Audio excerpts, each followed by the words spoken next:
Good morning student. इससे पहले हम लोग पढ़े थे श्रेणी क्रम। आज उसी का एक टॉपिक है, उसी में आता है समानता क्रम। क्योंकि प्रतिरोधों का संयोजन हम लोग दो तरह से करते हैं, एक श्रेणी क्रम से करते हैं और एक समानता क्रम से करते हैं। तो हम लोग श्रेणी क्रम देख लिए थे, आज समानता क्रम था। समानता क्रम में क्या होता है, समानता क्रम में संयोजन में सभी प्रतिरोधों को इस प्रकार जोड़ा जाता है कि सभी के पहले सिरे देखिए, सभी के पहले सिरे एक बिंदु से तथा दूसरे सिरे दूसरे बिंदु से जुड़े हो। यानी कि ये तीनों प्रतिरोध का देखिए, इसका ये वाला सिरा, इसका ये वाला सिरा और इसका ये वाला सिरा एक बिंदु से है, और इसका दूसरा सिरा एक बिंदु के साथ क्या होता है, जुड़ा होता है। इस प्रकार के संयोजन में सभी प्रतिरोधों के बीच विभवांतर समान होता है। यानी कि इससे पहले जो हम लोग श्रेणी क्रम देखे थे उसमें क्या था कि पहले ना प्रतिरोध का अंतिम सिरा यानी दूसरा सिरा दूसरे प्रतिरोध के पहले सिरे से जुड़ा होता था। लेकिन इसमें क्या है कि इस क्रम में सभी प्रतिरोधों को इस प्रकार जोड़ा जाता है कि इनका जो होता है पहले सिरे, मतलब तीनों का पहला सिरा एक बिंदु से और दूसरा सिरा दूसरे बिंदु से एक ही जगह जुड़ा होता है, और इसका विभवांतर जो होता है सबों के बीच वो क्या होता है, बराबर होता है। इसमें धाराएं जो होती है वो बट जाती है, धारा जो होता है अलग अलग जाता है। जैसे तीन प्रतिरोध है, जो ये फिगर बनाए उसको ध्यान से देखेंगे। एक प्रतिरोध ये है जिसको हम लोग R1 कहते हैं, एक प्रतिरोध ये है जिसको हम R2 कहते हैं, और एक प्रतिरोध ये है जिसको हम R3 के नाम से जानते हैं। इसमें जैसे ही धाराएं ये बहती है तो यहाँ आने के बाद धारा सोचती है कि हम जाएगा, तो उस स्थिति में जो धाराएं हैं वो तीनों जगह धारा बढ़ जाती है, R1 को भी जाती है, R2 को भी जाती है और R3 को भी जाती है। तो यहाँ पर धाराएं अलग अलग जो होती है वो बढ़ जाती है, यानी कि धारा इसमें अलग अलग बढ़ के जाती है, लेकिन विभवांतर इसमें क्या होता है, समान होता है। तो आइए उसी को देखते हैं कि माना तीन प्रतिरोध R1, R2 व R3 को चित्रानुसार जोड़ा गया है। इसके अनुसार जोड़ा गया है, चित्रानुसार जोड़ा गया है। R1, R2 व R3 में क्रमशः I1, I2 और I3 धारा प्रवाहित हो रही है। यानी कि R1, R2 और R3 प्रतिरोध में जो धारा है वो क्या प्रवाहित हो रही है, वो I1, I2 और I3 धारा प्रवाहित हो रही है। जबकि सभी प्रतिरोधों के सिरों का विभवांतर क्या है, समान है। यानी कि इसका जो विभवांतर है ये तीनों का R1, R2, R3 का ये तीनों क्या है, बराबर है।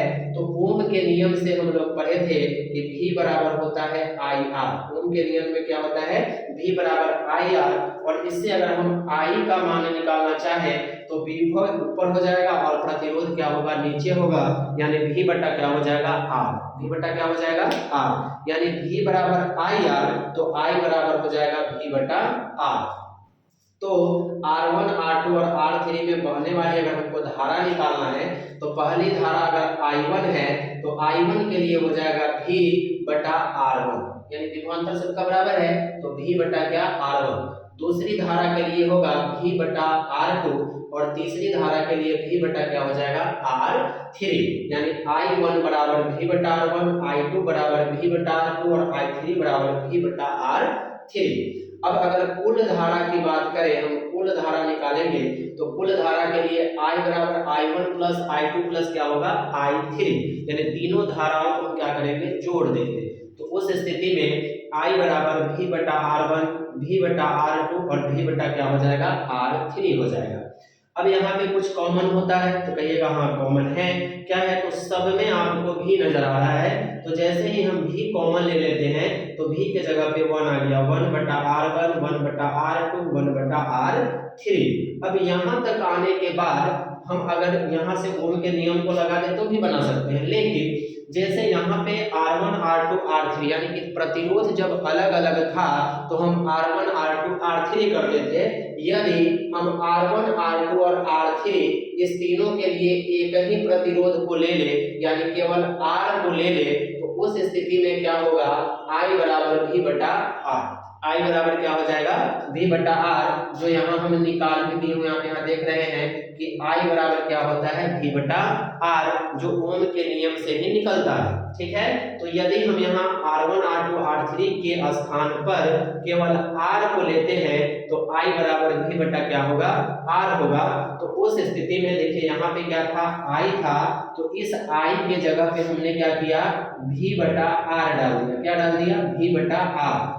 I के जगह पे क्या डाल दिया V बटा R, और I का टोटल वैल्यू था V इंटू 1 बटा R1 प्लस 1 बटा R2 प्लस 1 बटा R3। तो इस V से इस V को क्या करेंगे काट देंगे, तो बचा हमारा 1 बटा R1 बटा 1 बटा R बराबर 1 बटा R1 प्लस 1 बटा R2 प्लस 1 बटा R3। ये हमारा क्या हो गया प्रूव करना था समानता क्रम। ये हमारा फाइनल आंसर जो है वो आ गया। तो इसको एक बार फिर से रिकॉल कर देते हैं कि आपको इसको एक बार दो बार देखिए, अपने नोटबुक में इसको नोट कीजिए, बार बार देखिए, तब जाके आपको आसानी से समझ में आएगा। और हो सके इस बार के एग्जाम में जो है जो आपको 17 शुरू है उसमें ये संभावित है कि कहीं आ जाए, तो इसलिए हमको ये 5 नंबर दिलाएगा। तो करना कुछ नहीं है, क्या याद रखना है कि समांतर क्रम श्रेणी में सभी प्रतिरोध का पहला सिरा एक बिंदु से और दूसरा सिरा दूसरे बिंदु के साथ जुड़ा होता है ना, और इसमें जो होती है धाराएं अलग अलग बढ़ जाती है, R1 R2 R3 में जाती है, और इसमें जो होता है R1 R2 और R3 के लिए I1 I2 और I3 धारा होती है, जबकि सभी प्रतिरोधों के सिरों के जब विभवांतर होता है वो हमारा समान होता है, उसमें कोई चेंजिंग नहीं होता है। तो उसी बात को जो ये फिगर बनाया गया है उसी को यहाँ लिखा गया है कि 3 प्रतिरोध है R1 R2 R3 ना, 3 प्रतिरोध है, ठीक है, जो चित्रानुसार जोड़ा गया है, जिसमें R1 R2 R3 क्रमशः I1 I2 I3 धारा प्रवाहित हो रही है, जबकि सभी सिरों के बीच का विभवांतर क्या है समान है। तो ओम के नियम से V बराबर IR होता है, तो I बराबर क्या हो जाएगा V बटा R हो जाएगा।